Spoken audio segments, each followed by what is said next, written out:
me know when you start coding. Alright, Okay, well, so really quick, everyone here, you guys know the project that you were given, correct? yes, sir. You guys think you did good on the project? You guys think that got finished up good, finished up nice? I think Viper did good on that project. So-so. Don't do fucking so-so. I am No. Let me open this up right here. So out of the how many NCOs and officers do we have that are going through this? In total, we have 24 NCOs and officers. However, In total, on we the have project, 24? We had 19.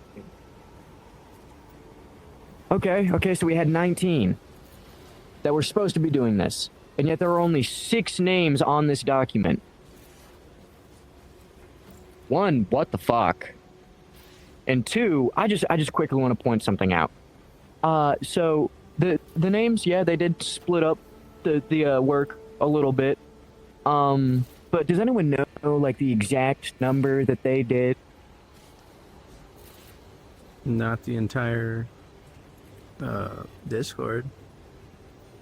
Okay, so not the entire Discord. Yes, Lush?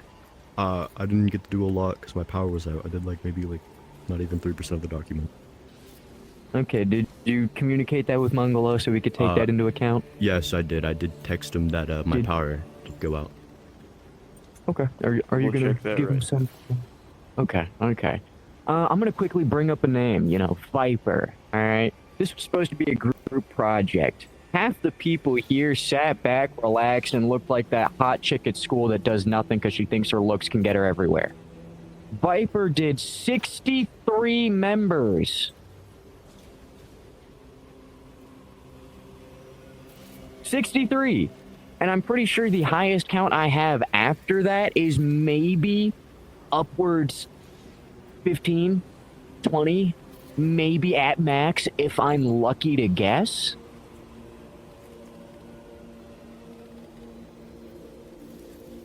What the fuck? Let me really quick. I'm gonna go over the names that I see on the document. Let me take a look at this. So Helix, Viper, Lush, Red, Shadow, and Wild.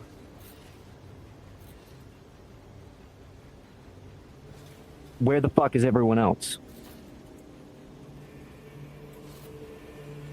Goginga does have somewhat of an excuse on that, sir. Okay, what was going on, Goginga? So, I'm sure you could see in the server that we made for that little thing, we were splitting up the workload and everything. I said I would take 10th and 3rd. So I did my work on them, got the documents ready to copy, paste, and everything. And then lo and behold, one day I see 2 other people are taking 10th and 3rd after I said I was going to take it. No one communicated with me being like, hey, did you get these done? So I was like, all right, they want to do the work, then they can do the work. They don't want to ask. They don't want to reach out, communicate, as today's class is supposed to be on. Yeah, as today's class is supposed to be on. Sorry to cut you off. I'm looking at this document, and it's like, what the fuck? Viper did 99% of the fucking work. 63! And the second highest to him, as I said, was only maybe, if we're getting lucky, fucking 20.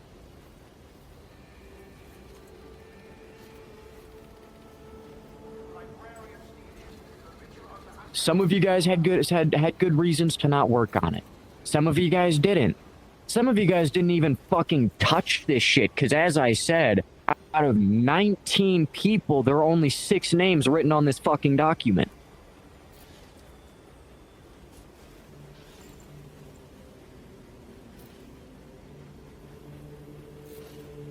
Mongolo, what was the purpose of this task?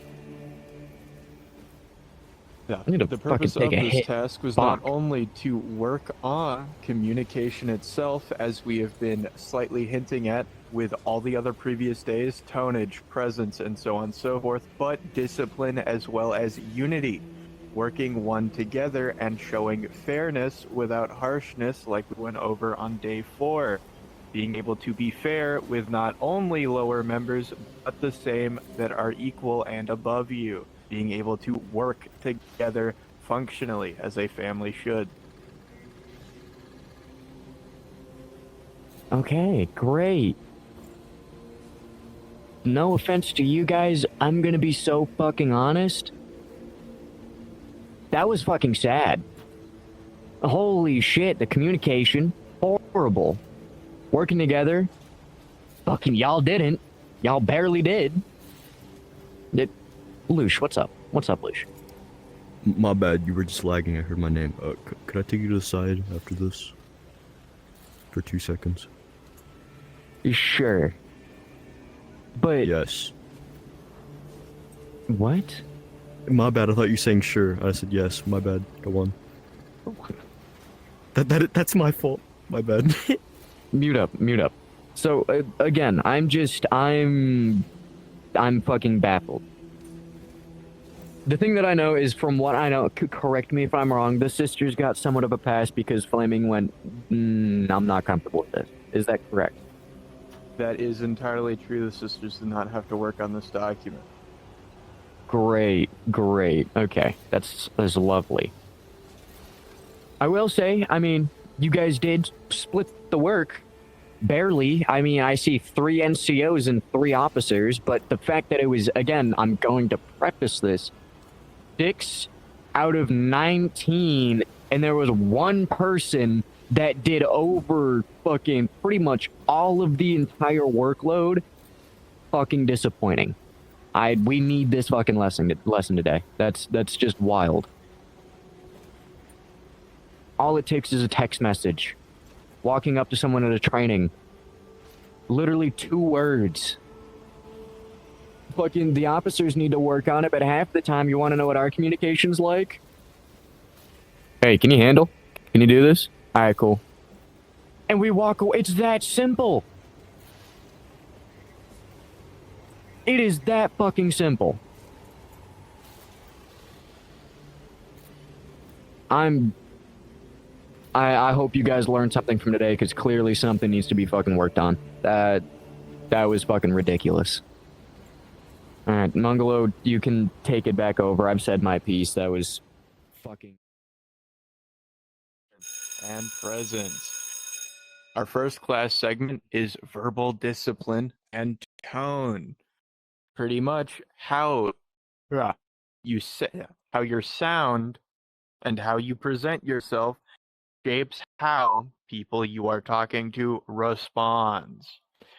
We will be going over with these questions tone, communications, confidence, instability, and the like. Shouting, sarcasm, and frustration, and how they weaken authority. Being calm and firm signals that you are in control and have reliability. Just like day 2, leadership versus authority, you want to show them that you have a good balance, being able to be a leader for these lower enlisted members. And that you must regulate yourself. We all need to check ourselves. One of our beautiful things that we teach here, humility, something that we've been going over subtly for the recent past few days, being able to regulate yourself before you direct somebody else, not letting your emotions take over.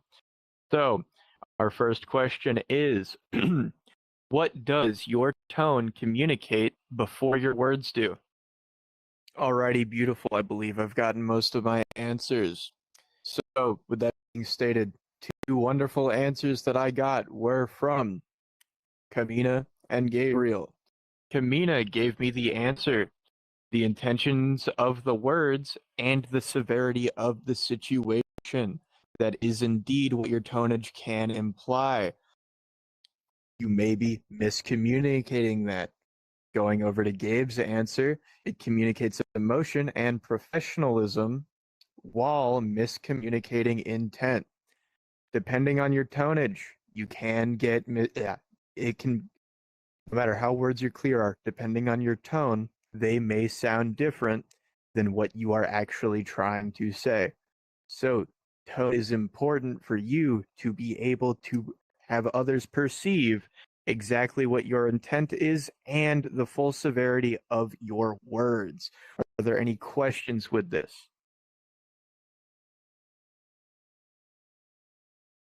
No. No. Very No. well. Beautiful. Our next question will be, when does raising your voice actually help? And when does it hurt a situation? Alright, I believe I've gotten most of my answers. Beautiful answers from Watcher as well as, where was it? Shadow. Shadow stated, it helps in situations when people are talking over you and are not listening. The times it hurts are when it is a small situation that could have been dealt with smaller talk. Watcher's response to the question was, it helps when you need to be noticed or giving orders. It'll hurt when you're yelling because it shows you have no control or discipline. With that being stated, there are proper situations to yell as well as improper situations to yell, some of which we already went over. Needing to be heard, or if continued talking over as well as continued rule breaks happen.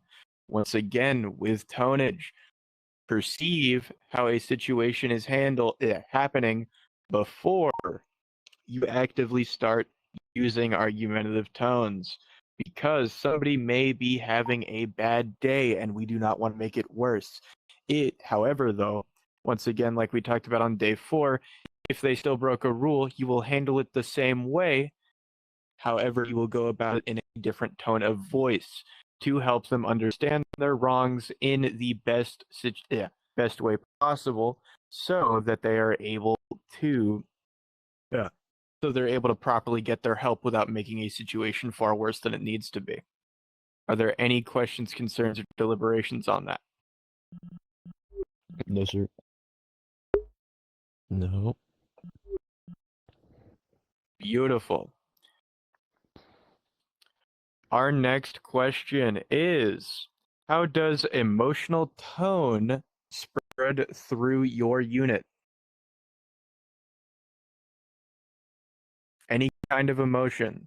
How does your tonage affect that unit? Once again, I will repeat the question. How does emotional tone spread through a unit? PTS. Yeah, Baruni. Could you give like a situation? I'm a bit confused on that one. My bad. Alrighty.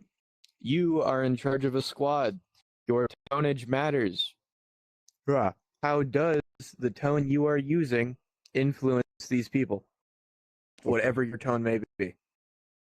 My bad. Thank you.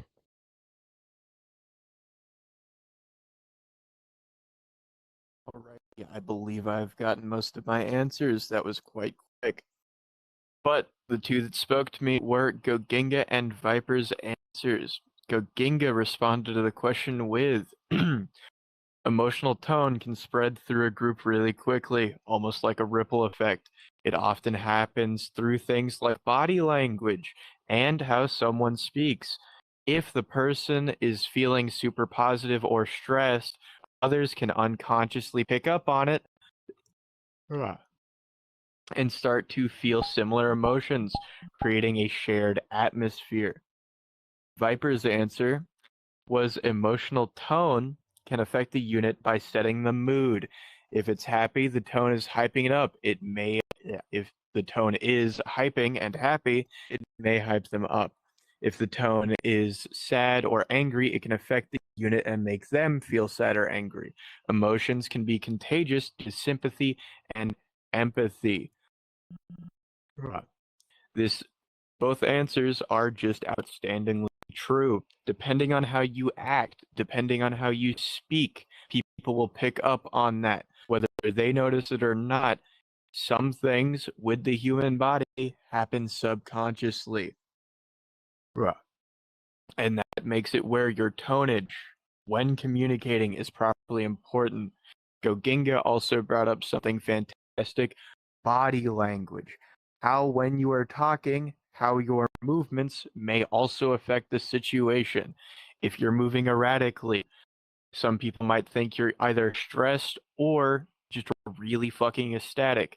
However, things like that can be misread, especially if improper tonnage is going on. Are there any questions, deliberations further on this? Nada.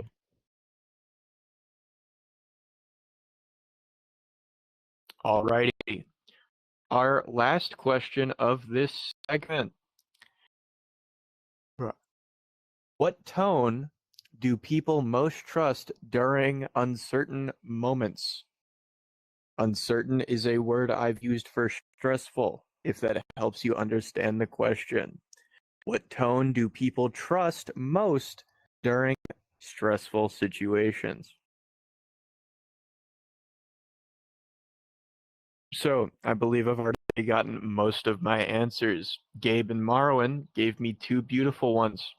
Gabe responded to the question with a calm but confident and reassuring tone that if the situation needs, can also be firm and dependent, depending on the person and or situation needed. Marwin gave the answer in a confusing moment, a direct, knowledgeable, instructional tone can rally anyone. I am well aware that a knowledgeable tone might be hard for some of us with the TISM to understand, but essentially it does mean confidence, being confident in the way you speak. Even if you do not know, acting like you know can help your tonnage. However, do not claim to know things you do not. With that being stated, these answers are beautiful because you almost always want a calm tone, because it helps people understand. You are not angry with them. You are not feeling outwardly any type of specific emotion, and it helps them feel like you are trying your best to understand a stressful situation. Are there any further questions or deliberations on that? No, sir. Nope. Nope. No. Alrighty, wonderful.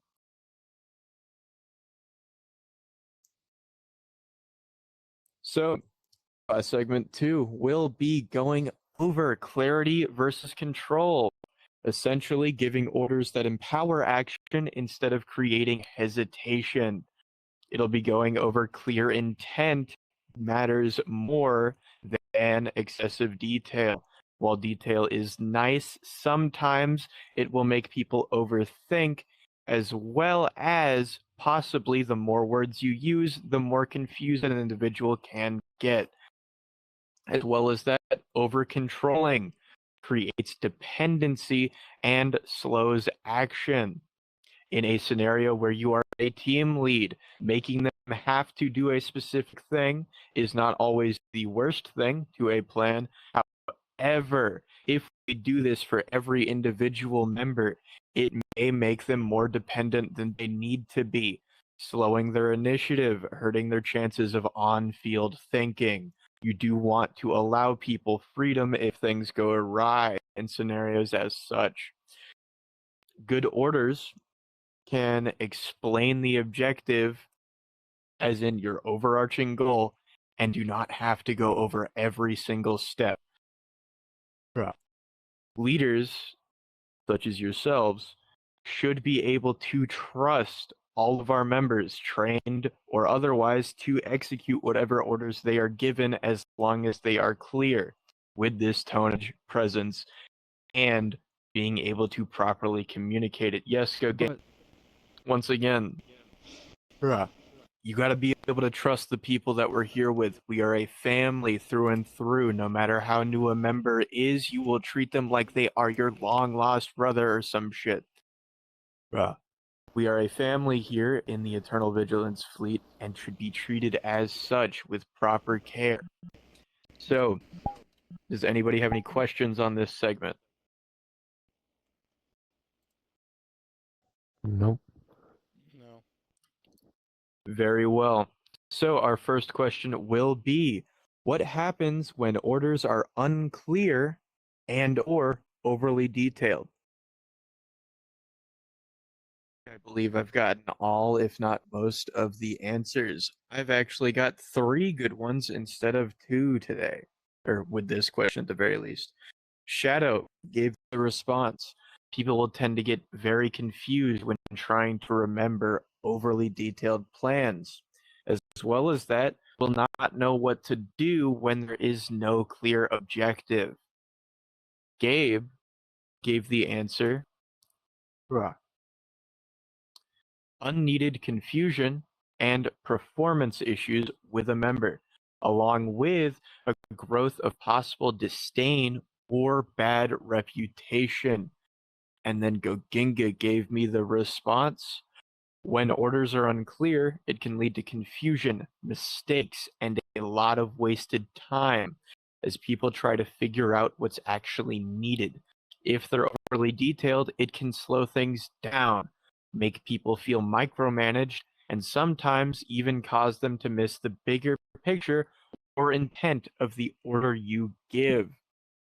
These answers basically explain all that I need, all that you would need from this question in themselves. Being clear with an order, being overly clear with an order and overly detailed with it will possibly cause confusion, because the more words there are, like I said earlier, the more confused you can get, because there's more possibilities and chance for it to be confusing.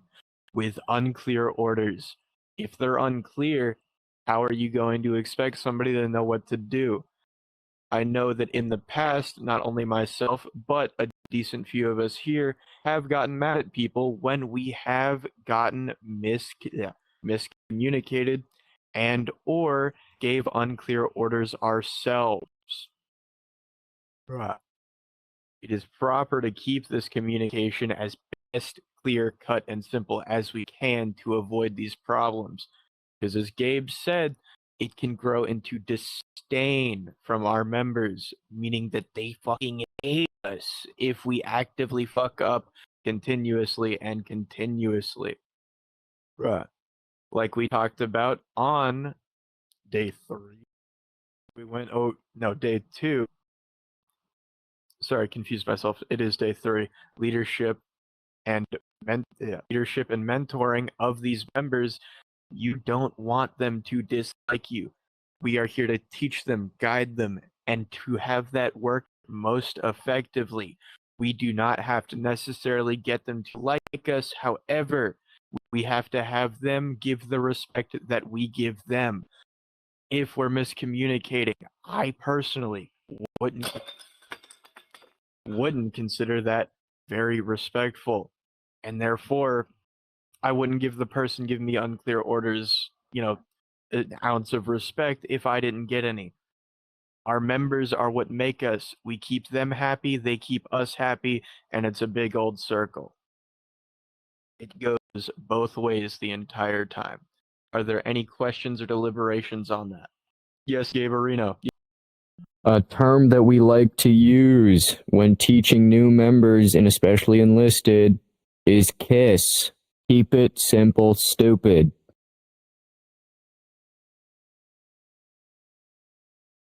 Yepperoonie. It is a wonderful saying. Sadly, I haven't heard it before. But keep it simple so that other people don't consider you stupid.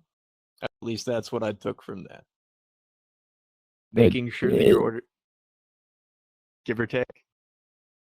Give or take. It's more so when you're stating something, keep it simple and use words that are very well known so that it's also meant for stupid people. But yes, that also works.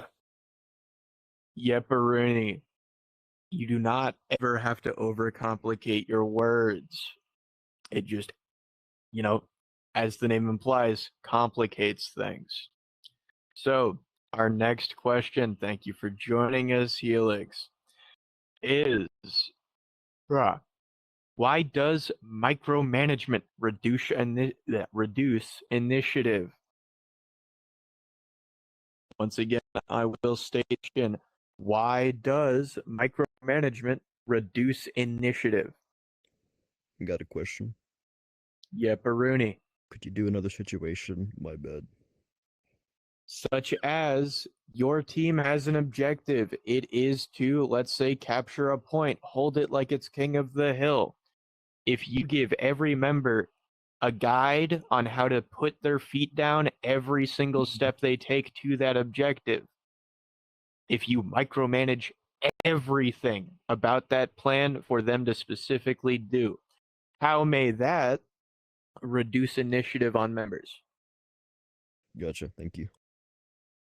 So, getting most of the answers already, Helix gave me a wonderful answer, as well as Gabe. Helix gave the response. Micromanagement causes people to always stick to one set path instead of figuring out workarounds or their own methods to get the plan done, reducing future leadership potential. If you guide them every step of the way, we are supposed to guide. However, if you are overly managing these members, they're not going to have the initiative on their own self to be able to have clear thinking skills, because they're all just going to look for your orders.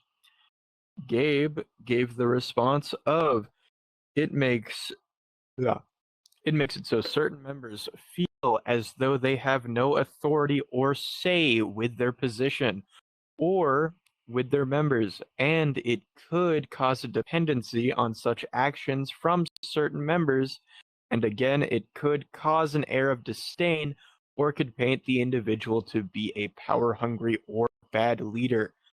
Once again, making sure that you look good in the eyes of the enlisted is a very important thing. Right. With you micromanaging these members in this situation, it makes it where they become overly dependent. They don't think they can think for themselves, and now they're waiting for an order every step of the way. They're not going to know what to do when, we didn't plan for 3 Terminators coming over that hill. I'm just one lonely guy. What am I going to do? Right.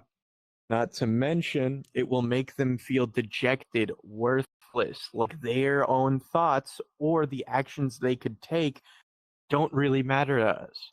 And they do, because we are here to foster not only fucking beautiful Warhammer veterans, but on top of that, we're here to help them through anything that they might be going through.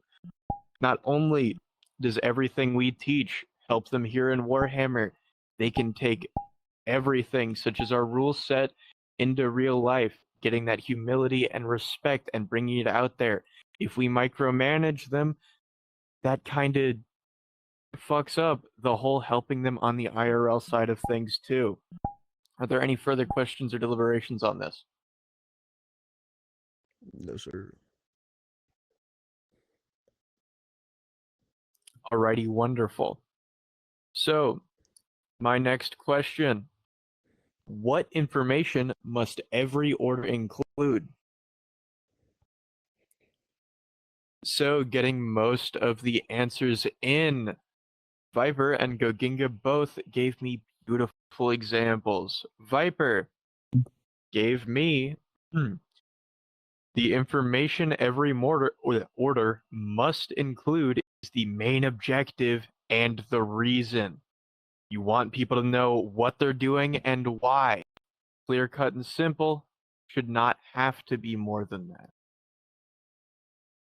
Goginga gave me a wonderful answer, such as the information every order must include at a minimum is the 5 W's, which for those of you who are confused are who, what, when, where, and why. It covers all details, answers, and most questions some may have on the orders, and generalizes priorities.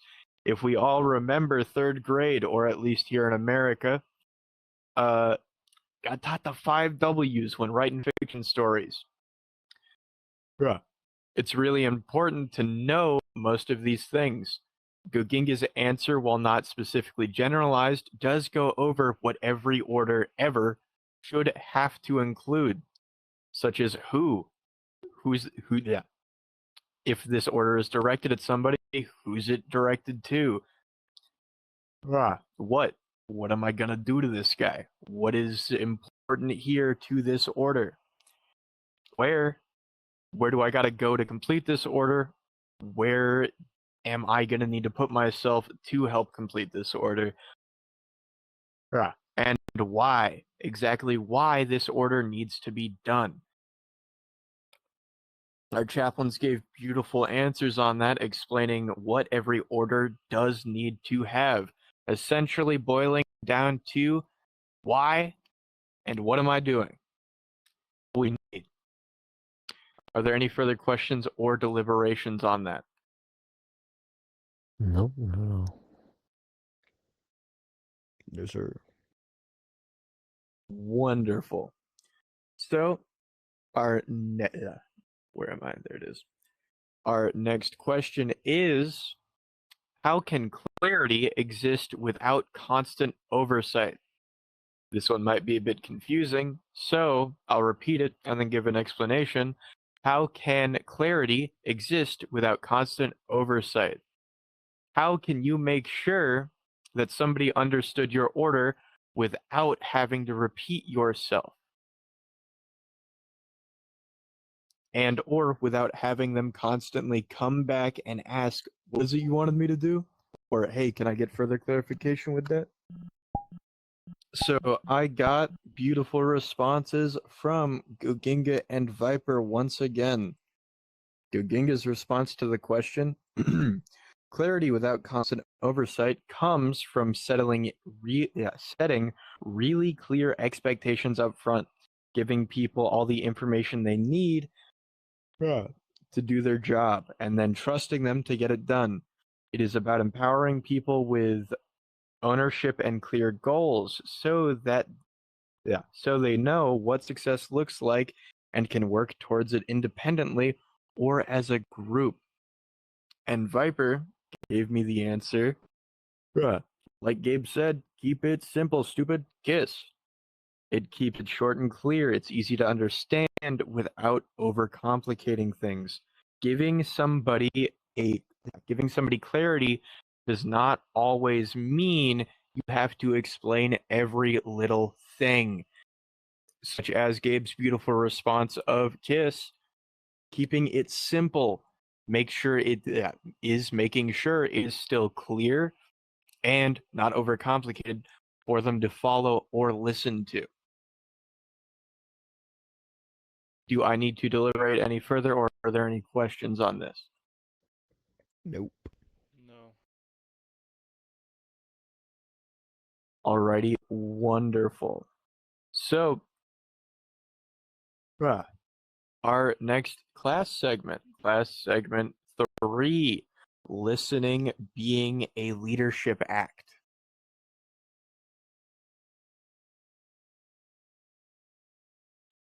You're clear to go, Kamina.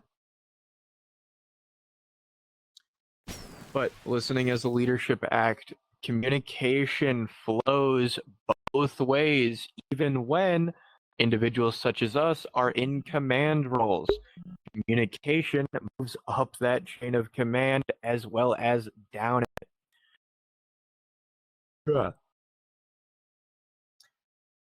Listening reveals confusion, stress, and morale issues, things that somebody might be going through. Like we talked about on day 3 and a little bit of day 4, making sure to properly listen to somebody helps you able to fix their problem or solution in the right way. Interrupting them consistently just absolutely shuts down anything like good they were feeling beforehand. If you do not fully listen to somebody, or you go, all right, I'm going to stop you right there, pal, it will actively just make them feel dejected, like you do not give a single damn about the person. And that's not what we want. You almost never want to interrupt somebody unless something drastically more important and or you need to get something done and you will be right back with this individual. Silence from other members will most oftenly mean uncertainty or fear. Essentially meaning if somebody's being really fucking quiet, such as I address this group of people, not all of you always answer, it may possibly mean that you are either uncertain and or somewhat quote unquote fearful and or feel any manner of a negative effect towards myself.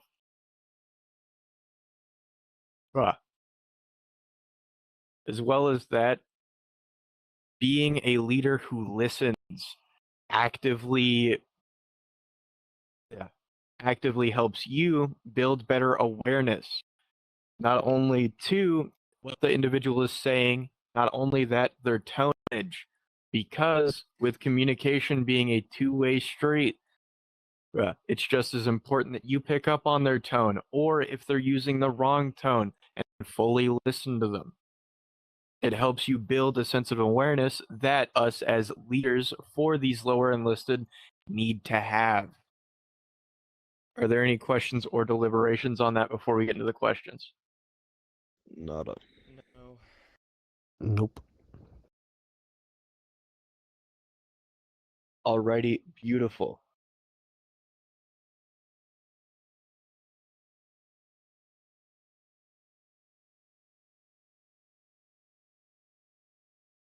So, our first question is what happens when leaders talk more than listen? I'll repeat it one more time. What happens when leaders talk more than they listen?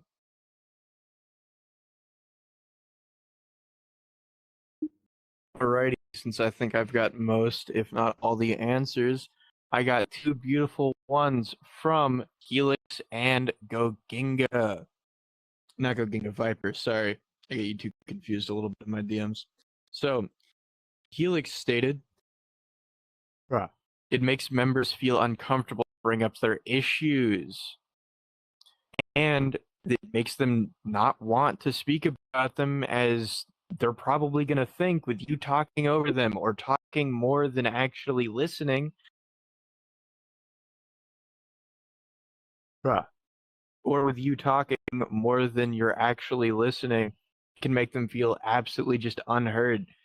It can cause frustration if they get accused of something and don't get to speak their side before a verdict is made. You always, like we talked about on day 4, discipline, you always want to hear a full situation. Listening is incredibly fucking important to communication, as it is literally 50-50, talking as well as listening. It's important that you listen to these people so that not only they don't feel like they're not heard, but they know that they can trust you to actively listen to your word. They know that they can trust you when they bring situations to you. Viper gave the response of, when a leader talks more than they listen, it can show that they are in a hurry to get the situation over. It can also cause misunderstanding and miscommunication. It may also lead to the leader making assumptions and make the enlisted feel unheard. That's a beautiful, beautiful answer right there. With it, if basically, again, if you're talking more than actually listening, you can just outright make the wrong decision. You don't know what's fully going on because you weren't paying attention. It can make somebody feel like they're not worth your time, or that you just don't consider their time worth any at all, because you're just trying to get that situation over if you're just talking over the individual. With that word, unheard, just because you intake that information does not always mean you're listening. To truly fully understand, you gotta open those ears and fully take in not only what they're saying, how they're saying it, what their body language is, to properly perceive, especially with this virtual game where none of us have facial expressions, actually what they're trying to get across, instead of just disregarding them as a whole. Are there any questions or deliberations on that? Nada. Not at all. Alrighty, wonderful. So, my next question is,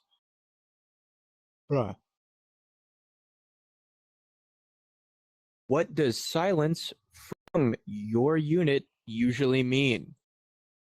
Unit could mean your team and or your company. So I believe I've gotten most of my answers. Goginga gave me a wonderful one.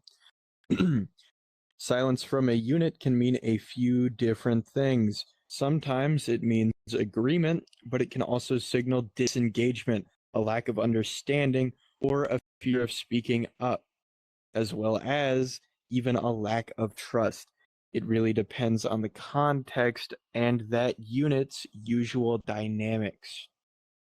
With that being stated, I saw a lot of good answers, but not specifically what I'm looking for, other than Goginga's.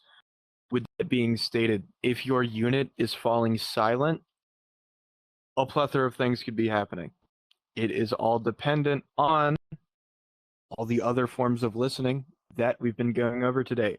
Being able to perceive how they're moving, their tonnage, if they do eventually let a word out here and there, not to mention just their overall mood before or after this had occurred. Being able to see that maybe they're in a bad mood, they just don't want to talk. It does not always have to be something negative, however, it very well can be. When a unit will not talk to you, they could be pissed at you. You might have given a wrong order. Or they're all just listening and don't know that the funny little thing of speaking is not a request, it is a requirement.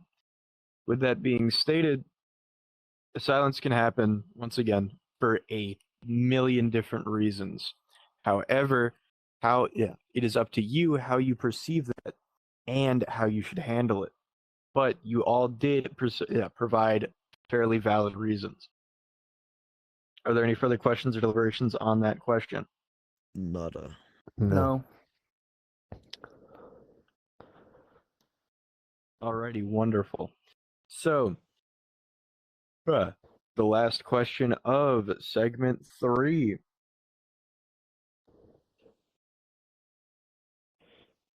Oh no, that's not another question. I only had 2 in that one. We're going over to segment 4, maintaining morale under stress. Essentially, your presence and your honesty during certain situations can stabilize everybody during chaotic or hectic moments. Morale is built on trust, not false optimism. Once again, like we talked about on the day about leadership, having these members trust you is what makes you the leader you are. Not just that, but it is one of the things that you need to be a proper leader. Trust from these members. You need to, as well as that, acknowledge difficulty within situations. If you let people know that, hey, yeah, I'm having a bit of an issue. Yeah, I'm having a bit of an issue with this problem. There's absolutely nothing wrong with that. There is nothing wrong with showing some humility and stating that, hey, yeah, I've taken on more than I can chew. However, that is a double-edged sword. In certain situations that might not need to be brought to the enlisted, some little white lies or just letting them know that they can't know about it may need to go around so that we don't make either a chaotic situation worse or let a chaotic situation get out to the public. Right. Being able to be calm in stressful situations just helps steady other people and makes them feel reassured without you having to give outward reassurance. Yes, Shadow. I'll be taking my leave now. I'll get the answer to the questions as soon as I can watch the video whenever it comes out. Yep. But with you having that calm presence, You need to be able to set that emotional tempo for the entirety of whoever it is you're talking to. You want people to feel calm, reassured in situations, and being able to set that emotional tempo with your tonage, how you communicate, and your body language. It helps a lot in these situations, and you don't even have to do anything if you do these things right to keep them calm. Are there any questions or deliberations on what we're going over in this segment? Nada. Nope. Alrighty, wonderful. So, our first question in this segment. Yeah. What does calm leadership look like during moments of stress? Such as something's going on and you're not fully able to handle it, and you now need to go get other people, and or you need to deal with the situation yourself, but the enlisted are with you, meaning that their eyes are on you like they are all the time when at events. I will once again repeat the question. What does calm leadership look like during stress? So I believe I've already gotten most, if not all, with a few of our people leaving. So Ginga and James gave me beautiful responses. James gave the response of not overreacting and keeping a cool head, doing what you can to keep everyone else from themselves overreacting or breaking any rules for any means that situation might cause. Ginga gave the answer during stressful times. Calm leadership looks like someone who stays composed, rational, and even when everyone else is feeling the heat. They'll communicate clearly and frequently, keeping everyone informed without causing panic, instead of reacting impulsively. They take a moment to assess the situation and make thoughtful decisions. They also empower their team, trusting them to do their part and provide support rather than adding the pressure. It's all about being a steady presence that reassures and guides the team through the storm, then adding to the chaos itself. It is really important that as NCOs and officers with enlisted that are not only watching us all the time, but are supposed to look up to us with our leadership qualities. Being calm, cool, and collected under stress helps them know that, yeah, we know what we're doing. Sometimes we may not, but that's what we're a family for. Other officers have dealt with shit before. You can call upon their aid, so on and so forth. It's really important that we do not let big situations like, oh, hey, this member did this, this, and this, and now needs to get blacklisted, and now everybody's panicking because they like this guy. It's really important that we keep that situation calm and or prevent it from happening at all.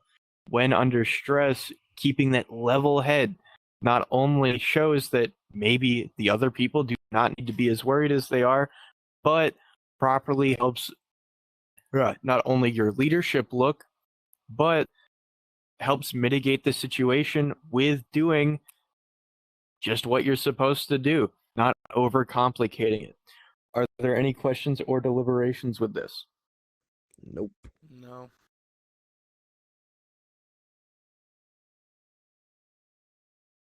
Damn, I only had one question for that segment. So now we are going to be moving to the practical segment. So I'm going to take you all to Funny Little Combat World because I like to show off maps during the practicals. Right. So when this video comes out, everybody, if you're watching it, don't tell anybody else that this is here because this is on communication. I properly communicated that you should all watch this video. And if not, that's on them. With this being an informative thing, it's completely on them for not talking. So, a day before the next NCO and officer reval, I want you to DM me. What's a funny phrase? Yepperoonie, folks. I've made sure that I can communicate. What do you think about that?